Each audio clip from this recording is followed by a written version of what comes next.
My sister Angela is the most beautiful woman I've ever seen in person. Unfortunately, she also thrives off of male attention. A few years ago, my brother caught Angela in an affair with my then fiancé. We were 2 months away from our wedding. They both blamed each other.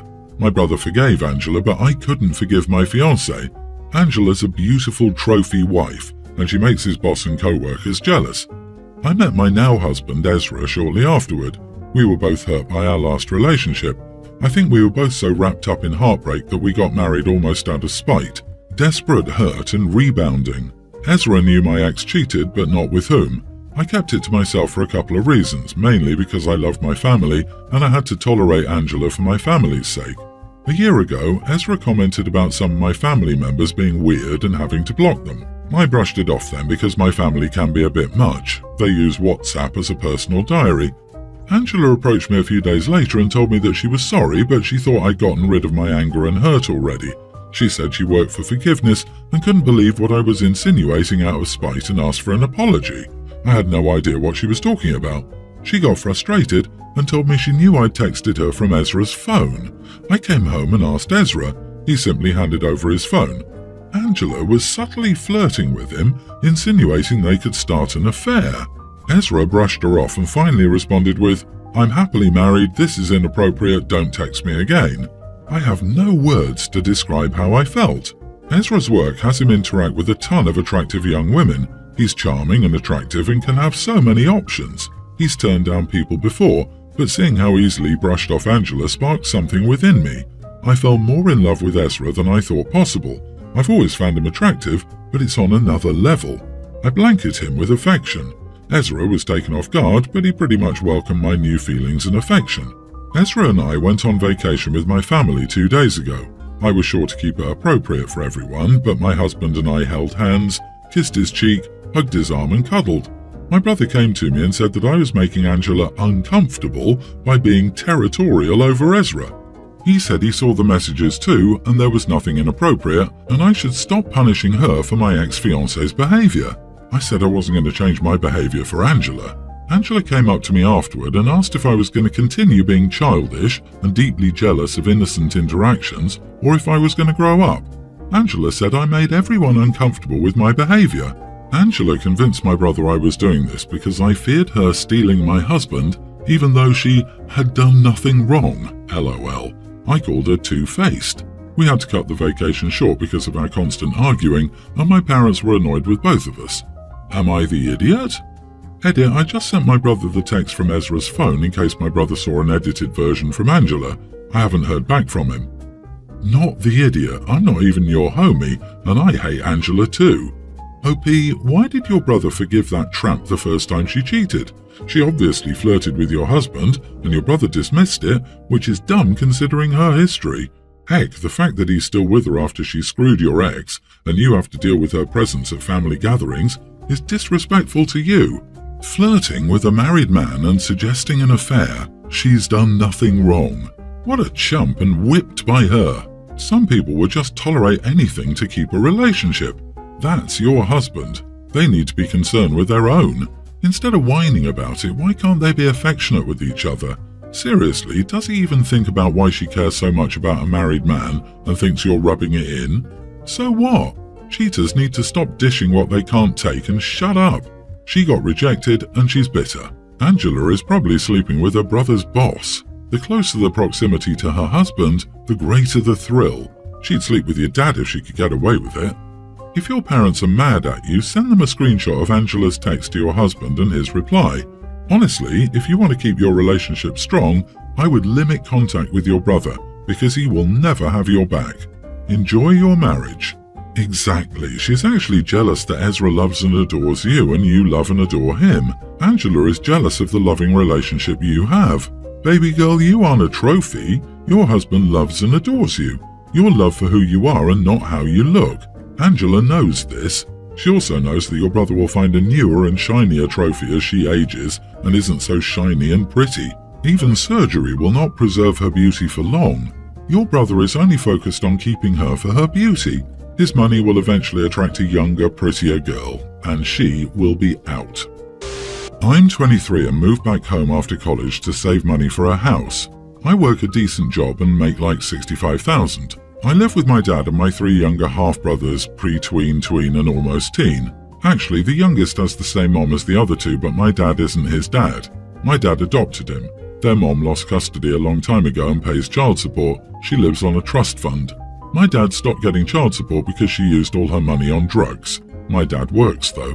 All of a sudden, my dad started asking me for rent. I told him, no, you want money from me because you aren't getting child support. I'm not paying you child support because your baby mama can't. You should get a second job instead of pushing your child to pay for your other kids.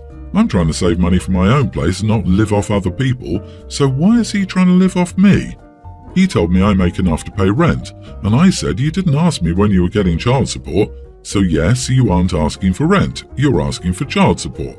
Edit, it's not rent, it's child support. He's asking me for $400 a month, which is the same amount as the child support he was getting.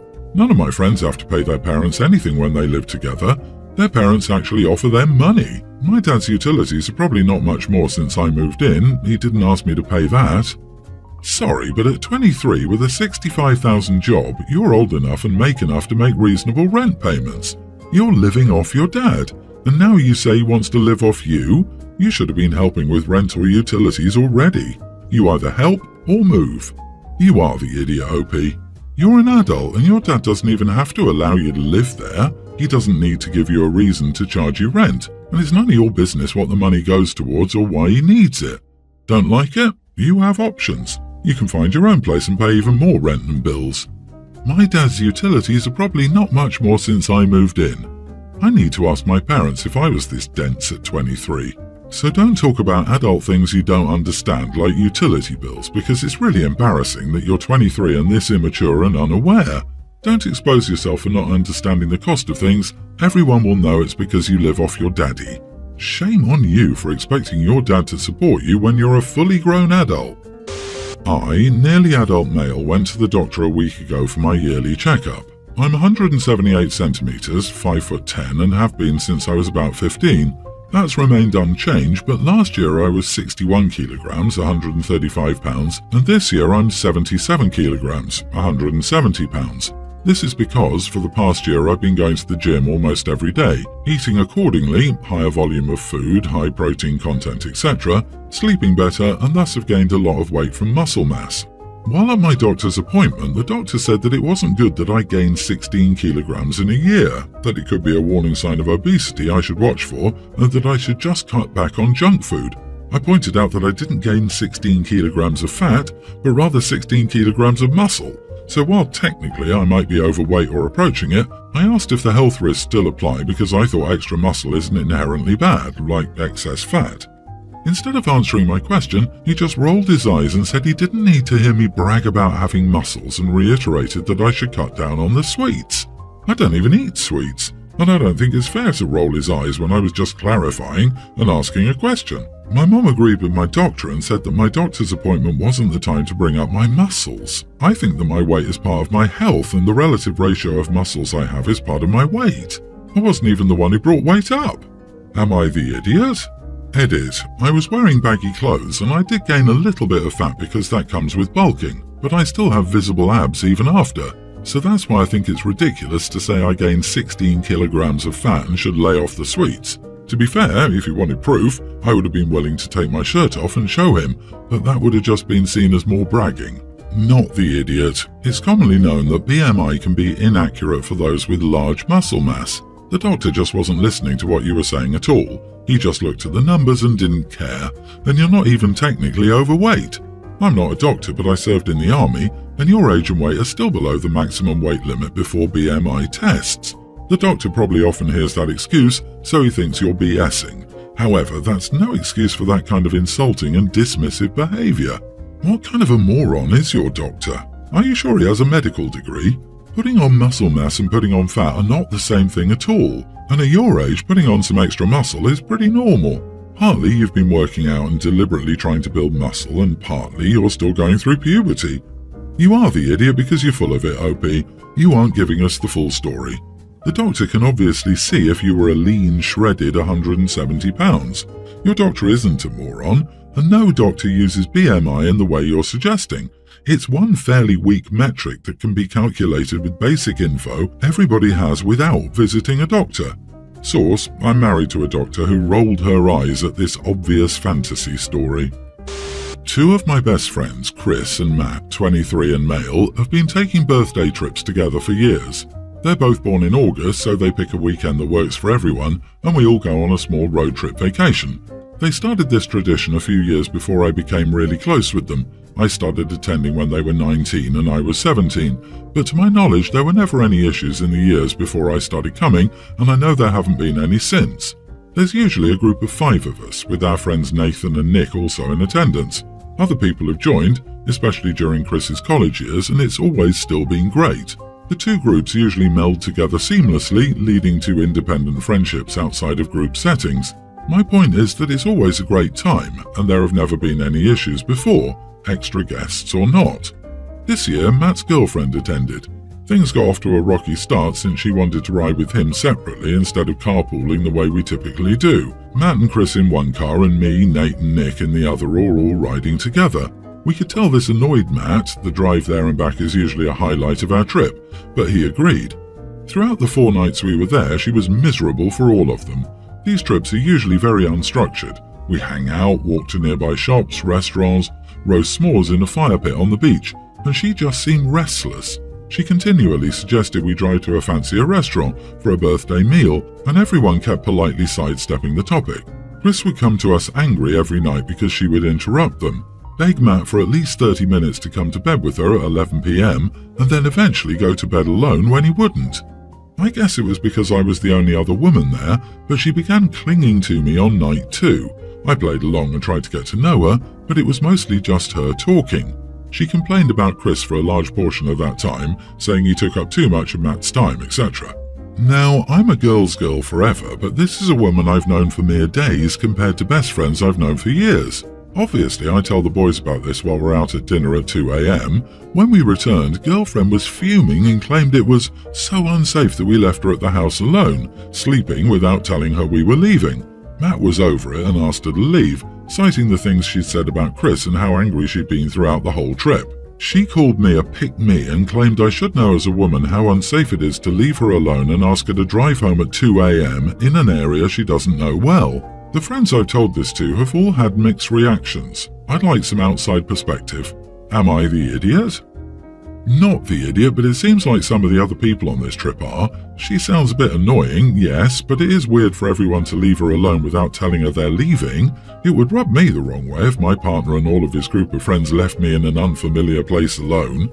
It doesn't help that Matt started the trip letting his friends know he was annoyed he drove with her instead of with you and Chris, so from the get-go she's being treated like she's disrupting. So, regarding how she was treated, the group and Matt were all pretty mean and cold to her.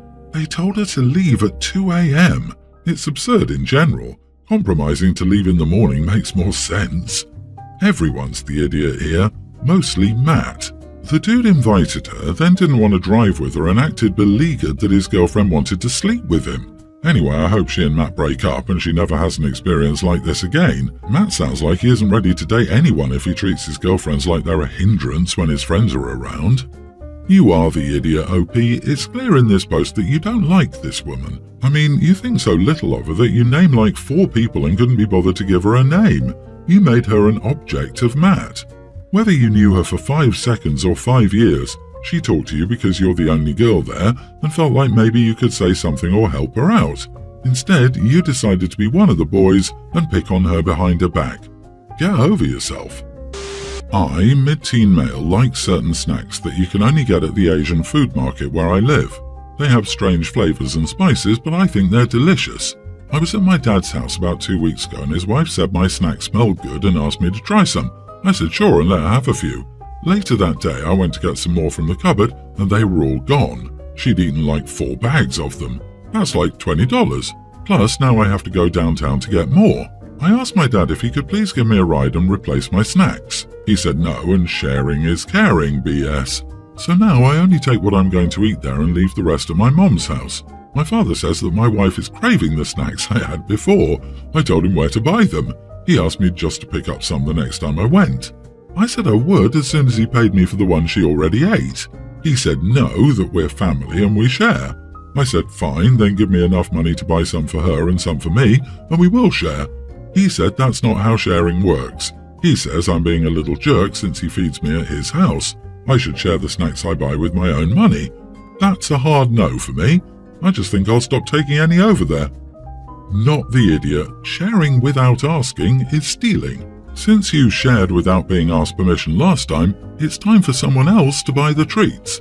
He refused to take you to get them, so you gave him the location. He can go get them if it's so important to him for her to have them. Not long after I started my previous job, HR sent out a campus-wide email reminding people not to borrow money from co-workers without permission. I was floored. I feel like please don't steal shouldn't need to be said at work. It sure as heck doesn't need to be said at home, and certainly not to adults. The audacity of that man. Put on your big boy pants and head downtown to get your wife some snacks. You are a mid-teen. Geez, so young, and he wants you to feed your stepmom. What a loser, both of them. Just stop going altogether. You can eat your snacks in peace at your actual house. Before doing that, though, I would completely use up whatever your dad specifically likes, snacks, food, shampoo, etc., and tell him sharing is caring.